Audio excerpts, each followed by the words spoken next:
तारीख को खुशियों के दिन आएंगे और खुशियों के दिन हमारे आपके तो आएंगे ही आएंगे। इन हमारे प्रेस वालों के लिए आजादी का दिन होगा, सुनहरा दिन होगा, फ्रीडम ऑफ प्रेस भी होगा। न केवल सरकार बदलने जा रही है, मित्र मंडली बदलने जा रही है। मित्र मंडली तो बदलेगी बदलेगी, मंत्रिमंडल भी बदलेगा और मीडिया बंडल भी बदलेगा 4 तारीख को। ये 7वें चरण का चुनाव है और मैं देख रहा हूं जनता का गुस्सा भी 7वें आसमान पर पहुंच गया है। ये लोग जो कहते हैं शहजादे शहजादे, सुन रहे होंगे आप लोग कई बार कांग्रेस पार्टी और हम लोगों को मिलकर के कह रहे हैं शहजादे। इस बार देखना दोनों मिलकर के जो शहजादे ऐसी शह देंगे और जनता ऐसी मात देगी कि इनका पता नहीं लगेगा। उस दिन 4 जून को जब 12 बजे के लगभग वोट गिनती आगे बढ़ रही होगी, उस समय देश में एक पिक्चर रिलीज होगी। उसका नाम होगा एक थी भारतीय जनता पार्टी। नमस्कार, मैं रविश कुमार। अखिलेश यादव इतना हंसाते क्यों हैं? वे भारत के अकेले सीरियस नेता हैं जिन्हें हंसाना आता भी है। एक नेता और है, पंजाब के मुख्यमंत्री भगवंत मान। लेकिन मान तो पेशेवर कॉमेडियन रहे हैं और जब वे हंसाते हैं तो लगता है कि उनके भीतर का कॉमेडियन जाग गया है। हम इस वीडियो में आगे भगवंत मान की शैली और कॉमेडी पर भी बात करेंगे, लेकिन बात शुरू हुई है अखिलेश से, तो पहले उन पर नजर डालते हैं। अखिलेश सीरियस होते हुए भी हंसा देते हैं। दिक्कत यह है कि ऐसे हंसाने वाले सीरियस नेता पर वीडियो कैसे बनाया जाए। इस तरह से ना बनाया जाए कि हल्का लगे और इतना भी सीरियस ना बना दिया जाए कि हंसी गायब हो जाए। तो हमने रेफरेंस के लिए सोचा कि योगी आदित्यनाथ के वीडियो देख लूं। योगी जी कभी कभी मुस्कुराते तो लगते हैं, लेकिन जब से उन्होंने बुलडोजर उठा लिया है उनके भाषण भी बुलडोजर की तरह नजर आते हैं। बोलते ही लगता है बुलडोजर चल पड़ा है। फिर लगा कि मोदी जी का इंटरव्यू देख लूं।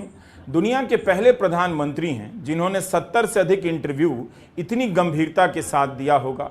खबर कुछ नहीं निकलती, लेकिन इतने गंभीर लगते हैं जैसे वे देश के लिए नहीं अपने लिए सपना देख रहे हैं। वैसे भी जो नेता जेल भेजने की गारंटी देता हो, उस नेता को हंसाना कहाँ याद रहेगा। बदले की राजनीति ने नरेंद्र मोदी को बहुत सीरियस बना दिया है, वरना इतनी धमकियों पर लोग अब हंसते हंसते लोटपोट हो जा रहे हैं कि पीएम हैं या जेलर हैं।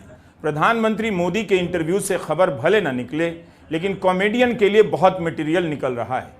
अखिलेश की तरह राहुल गांधी को हंसाना नहीं आता था, मगर इंटरव्यू ने राहुल को भी हंसाने में माहिर कर दिया है।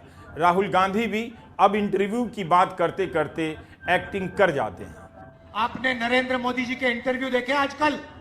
वो चमचे वाले जिसमें 4-5 चमचे बैठते हैं और नरेंद्र मोदी से सवाल पूछते, वो देखे आपने?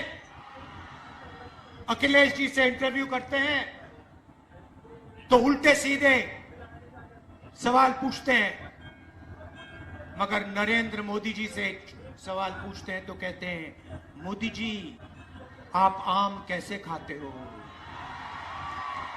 मोदी जी आप आम छील के खाते हो या काट के खाते हो? मोदी जी आम खाने से पहले आप उसको धोते हो? और मोदी जी जवाब देते हैं, ओ चमचो, नरेंद्र मोदी कुछ नहीं करता है, सब कुछ अपने आप होता है। नरेंद्र मोदी को धरती पे परमात्मा ने भेजा है,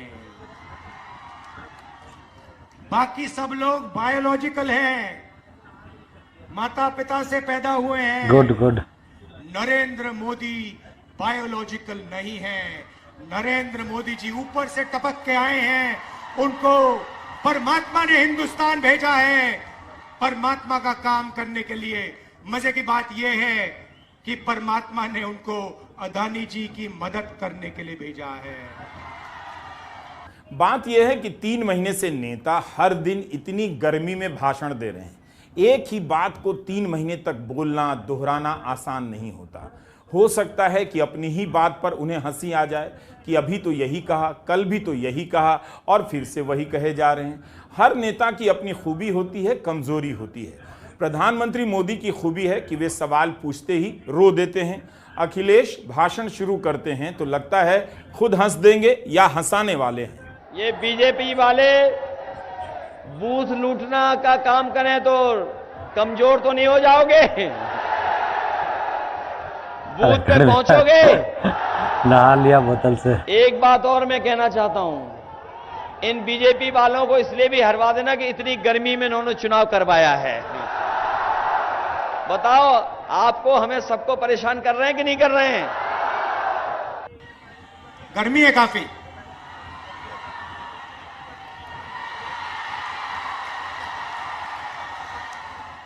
अखिलेश के हंसी वाले ये वीडियो काफी वायरल हो जाते हैं। नेता को पता होता है कि जनता धूप में इंतजार कर रही है, उसका मूड वैसे ही गर्म होगा, थोड़ा सा हल्का भी करना होता है, तभी वह भारी भरकम बातों को सुन पाएगी। अखिलेश अक्सर ट्विटर पर आवारा सांड के वीडियो को लेकर व्यंग्य करते रहते हैं। लगता है वहां से उनके भाषण में यह शैली थोड़ी विकसित हो गई है। क्या इनकी भाषा भी लड़खड़ाने लगी है? और हमारे मुख्यमंत्री जी तो पहले ही डगमगा रहे थे, अब और डगमगा रहे हैं। इनकी तो हर कहानी पुरानी लग रही है। इनके डायलॉग वही घिसे पिटे डायलॉग हैं। बताओ, ये घिसे पिटे डायलॉग दे रहे हैं कि नहीं बोल रहे हैं? वही पुरानी कहानी सुना रहे हैं कि नहीं सुना रहे हैं? हमें दुख है इस बात का कि प्रदेश के मुख्यमंत्री पेपर लीक पर कुछ नहीं बोल रहे हैं। पेपर लीक जो हो रहा है उसमें कुछ नहीं बोल रहे हैं। वैसे तो इनका बुलडोजर हमेशा तैयार रहता है लोगों को डराने के लिए, लेकिन पेपर लीक वालों के लिए बुलडोजर और बुलडोजर की चाबी खो गई है। बुलडोजर इनका गायब है। इस चुनाव में मैंने विपक्ष के नेताओं के ठीक ठाक भाषण सुने, देखने के लिए कि विपक्ष के नेता जनता से संवाद कैसे करते हैं। हर किसी ने अपने भाषण में बहुत सुधार किया है। यह भारत के लोकतंत्र के लिए अच्छा है कि विपक्ष मजबूत भी दिखे और मुखर भी। समाजवादी पार्टी, कांग्रेस पार्टी, हम एक और एक जुड़ गए हैं। हम एक और एक जुड़ गए हैं तो 11 हो गए। और वो लोग सही बात है, एक और एक लड़ गए तो बताओ 0 हो गए कि नहीं हो गए? जो कहते थे डबल इंजन की सरकार है, ये जो मन की बात करते रहे हैं, मन की बात और मनमर्जी की बात करते रहे हैं, अब कोई इनकी मनमर्जी की बात नहीं सुनना चाहता है, कोई इनकी मनमर्जी की बात नहीं सुनना चाहता है। अब लोग संविधान की बात सुनना चाहते हैं। यही संविधान जो हमें अधिकार और सम्मान दिलाएगा। इस बार तो क्लाइमेट के चेंज के साथ साथ पॉलिटिकल क्लाइमेट चेंज भी होने जा रहा है। मित्र मंडल तो बदलेंगे ही बदलेंगे, मंत्रिमंडल भी बदलेगा, मीडिया मंडल भी बदल जाएगा। 4 जून ऐतिहासिक दिन तो होगा ही होगा। जिन्होंने कहा कि अच्छे दिन आएंगे, वो अच्छे दिन तो नहीं ला पाए हैं, लेकिन हम लोग बीजेपी को हरा करके 4 जून से खुशियों के दिन मनाएंगे। विपक्ष के सामने इस बार चुनौती यह थी कि जनता तक वो पहुंचे कैसे, अपनी बात सुनाए कैसे। अखबार और गोदी मीडिया से तो वह जनता के बीच नहीं पहुंच सकता, तो कैसे बात करे कि रैलियों से लौटते वक्त नेता की बात घर तक ले जाएं। अच्छा व्यंग देर तक याद रहता है, निर्भर करता है कि आप उसके लिए किस तरह के रूपक का चुनाव करते हैं। यूरिया की बोरी को लेकर अखिलेश जब बात करते हैं, पार्ले जी के पैकेट का उदाहरण ले आते हैं। पहले बाजार में जो बिस्किट पैकेट आता था, जो पार्ले जी का बिस्किट पैकेट आता था, इतना बड़ा आता था। हमारे पुराने लोग जानते होंगे, ये पार्ले जी का बिस्किट पैकेट इतना बड़ा होता था। महंगाई और मुनाफे के चक्कर में बताओ पार्ले जी का बिस्किट छोटा पैकेट हो गया कि नहीं हो गया? अब कितने बिस्किट का पैकेट आ रहा है? 5 का आ रहा है। इनकी सरकार और चली तो 1 बिस्किट वाला पैकेट आएगा, 1 बिस्किट का। ये पार्ले जी से ही सीखें, हमारे किसानों की बोरी से चोरी। बताओ, बोरी से चोरी 5 किलो हो गई कि नहीं हो गई? बाद में 5 किलो और हो गई कि नहीं हो गई? इनकी सरकार आ गई तो आपको हमको खाद पाउच में मिलेगी, बोरी में नहीं मिलेगी। रैलियों में आप लगातार बोलते हैं, खतरा बहुत होता है जुबान फिसलने का, हंसाना अपने आप में जोखिम भरा काम है, एक गलती हो गई तो भारी पड़ सकता है। अखिलेश यादव अपने शब्द को पकड़ कर रखते हैं, जैसे शहजादे से शह और मात निकालकर बात मोड़ देते हैं। इलेक्टोरल बॉन्ड की तुलना इलेक्ट्रॉल से करने लग जाते हैं। इलेक्टोरल बॉन्ड की बात करो अगर बीजेपी से तो उन्हें इलेक्ट्रोल की याद आ जाती है। इलेक्ट्रोल बॉन्ड की बात करते ही उन्हें दहशत छा जाती है, चक्कर आने लगते हैं, क्योंकि जो लोग बीफ कंपनियों से पैसे ले लिए हो, मीट कंपनी जो एक्सपोर्ट करती है उससे पैसे ले लिए हो, कहने वो क्या कहते हैं, हम सनातनी हैं, लेकिन मीट कंपनियों से पैसा लिया, बीफ कंपनियां जो एक्सपोर्ट करती है उनसे पैसा लिया। ये लोग जो कहते हैं शहजादे शहजादे, सुन रहे होंगे आप लोग कई बार कांग्रेस पार्टी और हम लोगों को मिलकर के कह रहे हैं शहजादे।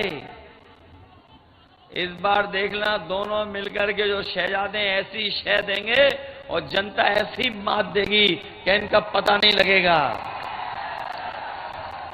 इस बार शहजादे शह देने जा रहे हैं और जनता मात देने जा रही है।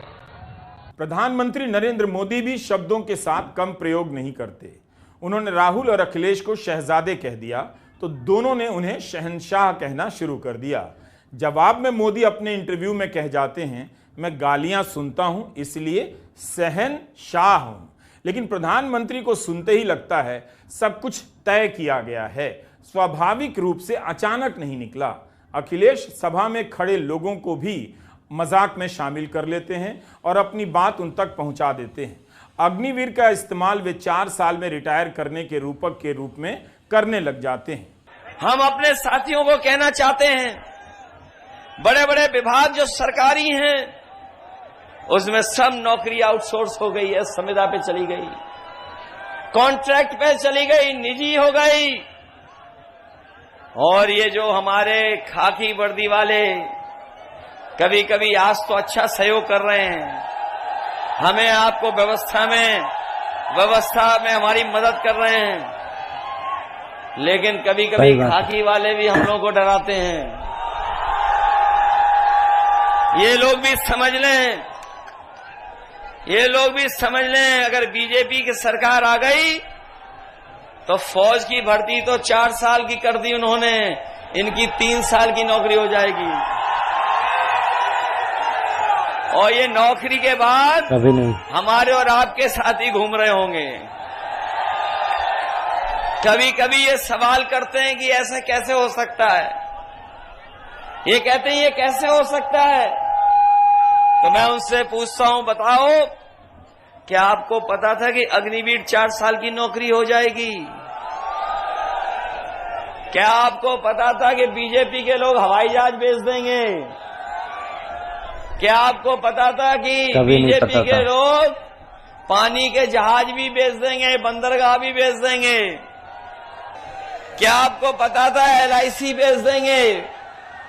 आपको नहीं पता था, आपको ये भी नहीं पता था कि आधी रात ये नोटबंदी कर देंगे। बताओ क्या पता था आपको? विपक्ष के नेताओं ने लगता है कि अपनी भाषा में काफी सुधार किया है। आप उनके भाषणों को सुनिए, पहले से कहीं ज्यादा सहज नजर आते हैं। आपकी भाषा भी बताती है कि आप कितने जेन्युइन हैं। इस चुनाव में प्रधानमंत्री मोदी के कारण भाषा एक बड़ा मुद्दा है। नोट कीजिए, राहुल गांधी या तेजस्वी की चूक के कारण भाषा मुद्दा नहीं है, प्रधानमंत्री के कारण है। विपक्ष के नेताओं ने अपने भाषण में भाषा को लेकर अभी तक कोई बड़ी चूक नहीं की, यह कम बड़ी बात नहीं। वहीं उनके जो दिल्ली वाले नेता हैं, उनका भी आत्मविश्वास लड़खड़ाने लगा है। और न केवल उनका आत्मविश्वास लड़खड़ाया है, बल्कि जो भाषा का इस्तेमाल कर रहे हैं या जो उनकी जबान से निकल रहा है, कहीं न कहीं वो लड़खड़ाते हुए अपने भाषण में नजर आ रहे हैं। अब न जाने कौन सा भाषण वो दे रहे हैं। उनकी पुरानी कहानी को कोई अब सुनना नहीं चाहता है। और जब वो चुनाव हारने लगे हैं,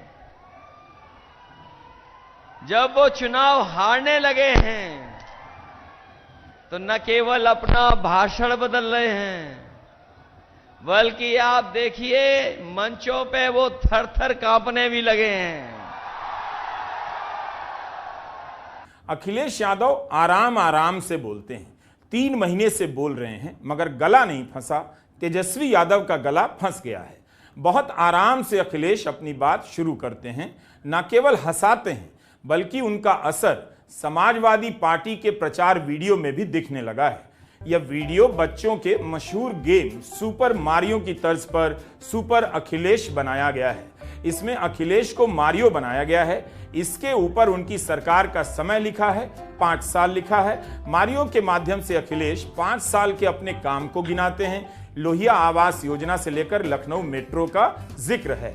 कुछ नए वादे भी दिखाते हैं। बीच बीच में छोटे छोटे बदमाशों को भी मारते नजर आते हैं।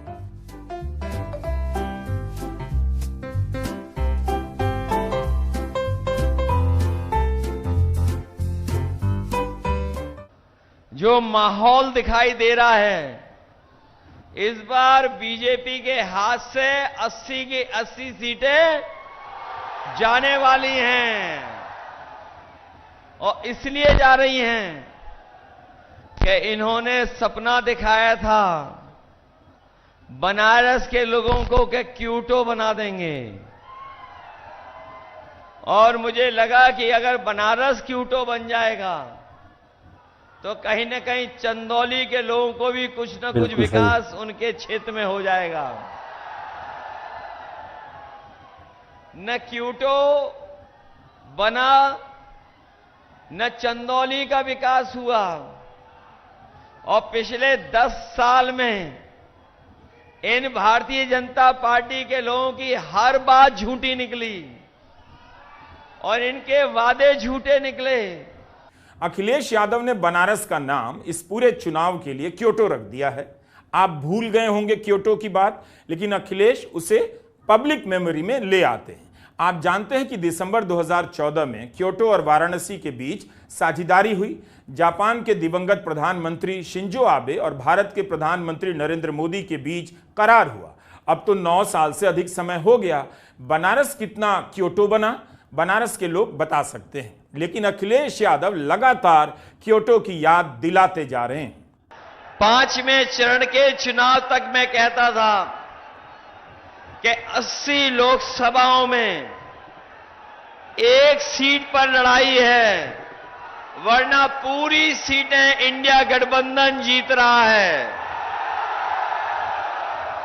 लेकिन जिस समय प्रयागराज का समर्थन मिला है, इधर आजमगढ़ और आजमगढ़ से आगे जो समर्थन मिल रहा है, इधर जो जौनपुर वालों ने तैयारी कर ली है इस बार तो लग रहा है कि देश के प्रधान सांसद जी अपनी क्यूटो लोकसभा से भी हारने जा रहे हैं। जैसे ही चुनाव पूर्वांचल में आया है और चुनाव इधर आ गया है, अब तो लग रहा है कि 80 की 80 सीटें इस बार इंडिया गठबंधन जीतने जा रहा है। और ये तो ब्रेकिंग न्यूज नहीं है 80 सीट जीतना। क्यूटो आपके बगल की लोकसभा की सीट, ये काशी नहीं है, ये क्यूटो है। और क्यूटो के लिए सुपर ब्रेकिंग न्यूज यही है कि इस बार प्रधान सांसद जी क्यूटो वाली सीट भी हारने जा रहे हैं। काशी नहीं है, ये क्योटो है। अखिलेश यादव लिखकर नहीं लाते, जिस वक्त जैसा देखते अपने भाषण में जोड़ देते हैं। एक रैली में कुछ समाजवादी युवा समर्थक ऊपर चढ़ने लग गए, तब अखिलेश ने कहा ये इनकी उम्र इनको चढ़ा ले गई। वहां समझा भी रहे थे कि सावधानी से नीचे आना, मगर साथ साथ चुटकी भी ले गए कि अगर सरकार ने नौकरी दी होती तो कुछ अच्छा काम कर रहे होते। वहीं अपने साथियों से कहूंगा कि ये उम्र इन्हें चढ़ा ले गई वहां पर। ये उम्र इनकी है जो चढ़ सकते हैं। अगर सरकार ने नौकरी दी होती तो शायद कुछ और अच्छा काम कर रहे होते हैं। बहुत सावधानी से नीचे आना। यह चुनाव अब समाप्त होने जा रहा है। किस भाषण से किसे कितना वोट मिलेगा उसका विश्लेषण अलग धरातल पर होगा। मालूम नहीं तब यह हंसी कायम रहेगी या नहीं, मगर अपनी तमाम रैलियों में अखिलेश ने डूब कर भाषण दिया। चलते चलते भगवंत मान की बात भी कर लेते हैं। भगवंत मान की कॉमेडी अलग लेवल की है, मगर उसमें जानकारियां बहुत हैं। मान ने प्रधानमंत्री की भाषा को जिस तरह से पकड़ा, कोई नहीं पकड़ सका। हिंदी में 1.5 लाख लफ्ज हैं, अक्षर हिंदी के। भाषाएं इधर उधर से अडॉप्ट भी करती हैं, तो कर करा के 6.5 लाख है हिंदी के पास। हिंदी भाषा में 6.5 लाख के आसपास अक्षर है, लेकिन शब्द बोलते तो 6.5 लाख है हिंदी के पास शब्द, लेकिन प्रधानमंत्री के पास 10-12 है बस। वो वही बोलता है, वो भी इलेक्शन के समय। क्या? हिंदुस्तान, पाकिस्तान, मुसलमान, काब्रिस्तान, शमशान, मंगलसूत्र, गाय, भैंस, बकरी, बस खत्म। भगवंत मान अपनी लिखी हुई किकली सुनाते हैं। यह एक प्रकार की पंजाबी लोक कविता है। उनकी रैलियों में किकली सुनाने की फरमाइशें होती हैं और मान इसी किकली से अपना भाषण समाप्त करते हैं। पंजाबी में है, लेकिन कोशिश करेंगे, आराम से समझ जाएंगे, मजा भी आएगा। क्या बोले किकली कलीर दी बुरी हालत सुखबीर दी, किकली कलीर दी बुरी हालत सुखबीर दी। समझ कुछ आवे ना, वोट कोई थ्यावे ना, मक्खी उड्डे ना पिंडे तो, सीट फस गई बठिंडे तो। कम कीते भगवंत ने, साडी पार्टी दा अंत ने। रिश्वतखोरां नूं कोई ढिल नहीं, बिजली दा कोई बिल नहीं, कस्सियां च पानी है, नौकरियां देण वाली लंबी कहानी है। लोग उदों तक सानू चाहुंदे सी जिन्ना चिर बादल साहब जिउंदे सी। लोग उन्ना चिर सानू चाहुंदे सी जिन्ना चिर बड़े बादल साहब जिउंदे सी। उस तो बाद समझी ना सोची है, अकाली दल दी फट्टी फिर जीजे साले ने पोछी है। मेरा घटी जावे खून वे, नाले उड्डी जावे सकून वे, ज्यों ज्यों नेड़े आई जावे वोटां वाली 1 जून वे। असी मौज बड़ी लुट्टी है, घुग्गी छित्तर नाल कुट्टी है। हुण साडी जड़ सतौज वाले मान ने पुट्टी है। ले 4 जून तो बाद राजनीति चों बादल के टब्बर दी छुट्टी है। बोले सोनिया। बीजेपी के नेताओं के भाषण भी कुछ कम मजेदार नहीं होते, मगर हास्य या व्यंग के कारण नहीं, ऊंचे ऊंचे बड़ बोले वादों और दावों के कारण। अखिलेश यादव और भगवंत मान मोदी के सीरियस व्यंग के सामने फिर भी फेल हो जाते हैं। जब मोदी